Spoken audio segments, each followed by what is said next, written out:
Yes. Have you seen teams being even more aggressive, being more physical with Luka recently? And how do you think he's handling it? More recently? Yeah, last Like it's been going on the entire season. But it seems like it's been even more so. Well, they're beating the shit out of him. Yeah. How do you think he's handling it? He's handling it well. But it's, it's teams are taking liberties on him. And it's, like we saw with Dirk for 20 years here.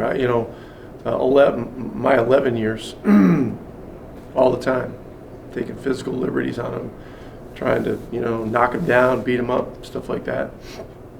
It's not good. It's not good. He's handling it very well, but it's happening every game. How frustrating is it for you to see them take a beat like that?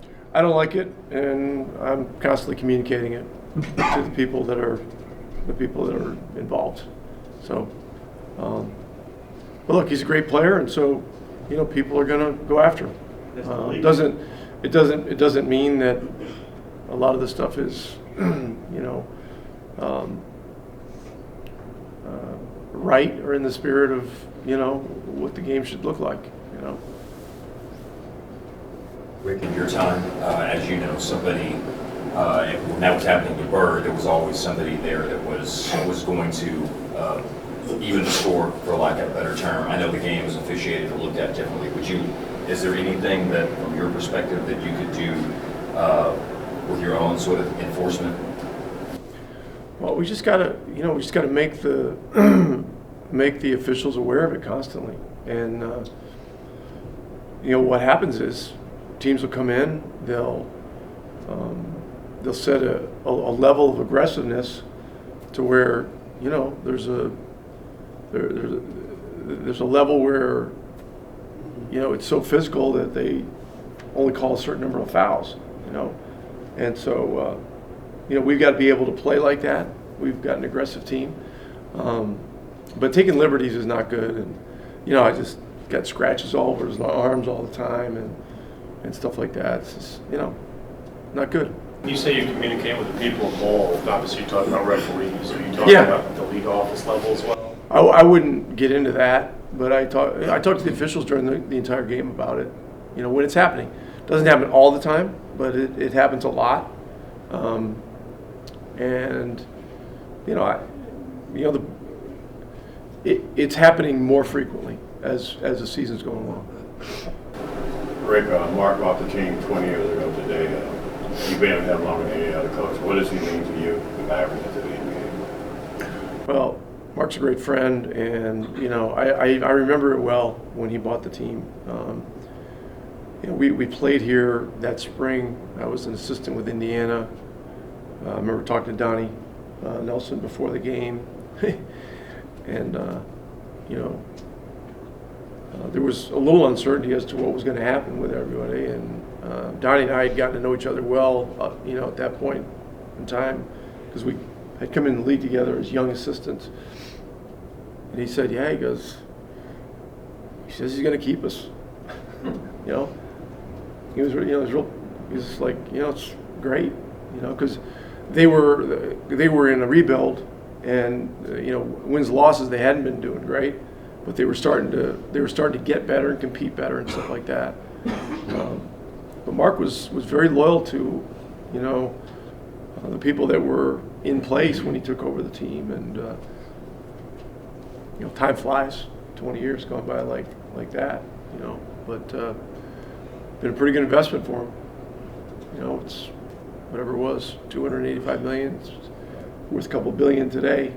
I'd say that's a pretty good return on your dollar. Rick, what kind of challenges does a guy like Brunson face who might see 6 minutes one night and 26 the next, and dealing with that? Yeah, that's that's the life of an NBA role player. It can be unpredictable, but he does as good a job as anybody of navigating those things. His contributions the other night were extremely important in the fourth quarter, and he didn't even get into the second half, and that's not easy. And so, hats off to him for being ready. We'll see where things are tonight. Charlotte's a team that's, very aggressive. They always keep playing. They always keep competing. the two young guards are really dynamic and have gotten better and better. And so we'll have our hands full with them, and they rebound the ball really well too. With the dynamic of those role players, is that something you feel to constantly communicate with them, or is that just kind of understood at this point? Yeah, I talk to them, you know, and it's just kind of part of the job description, you know. With our team this year, because we are deep, and then you lose a couple of guys, three guys really, Porzingis, Hardaway, and Brokoff. Brokoff had really kind of worked his way into the rotation when he was hurt. There's a lot of changes. Sometimes it can happen like it did the other night, where you reconstruct the lineup based upon matchups, and then that could change the dynamics of the depth guys even more. And they got to be ready, and it's it's a real test. It's a real test, but the guys that can do it and they have that kind of resilience, they're going to be in this league a long time. Southern Wright was upgraded to probable. Do you expect him to play tonight or be available? Who? DeLon. Oh yeah, Okay. I think so. Yeah, yeah. I don't know what he was listed at, but he was. Questionable, then probable. Yeah, probable is. Yeah, Okay. yeah. My understanding is he can play. So he just went through our walkthrough stuff. Okay. Coach, we're a couple, maybe 3 weeks away from playing the Hawks, but Vince is going to play in his fourth decade in the NBA. What are your thoughts about that? Yeah, wow. I mean, it's pretty amazing.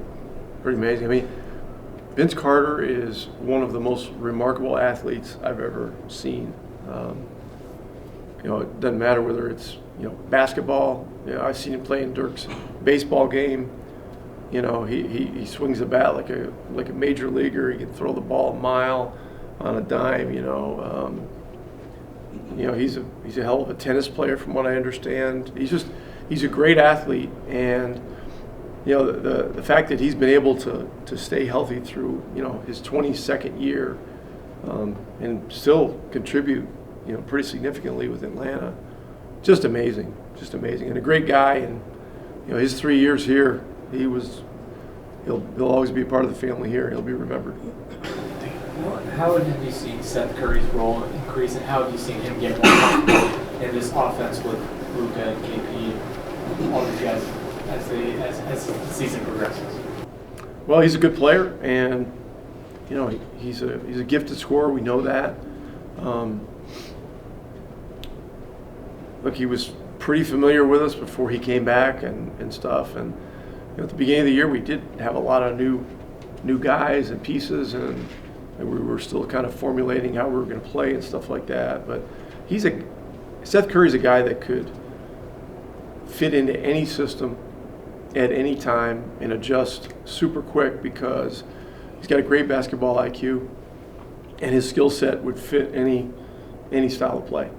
And he's an underrated defender too. Hey there, NBA fans. For exclusive NBA content, subscribe to Fanatics View YouTube down below.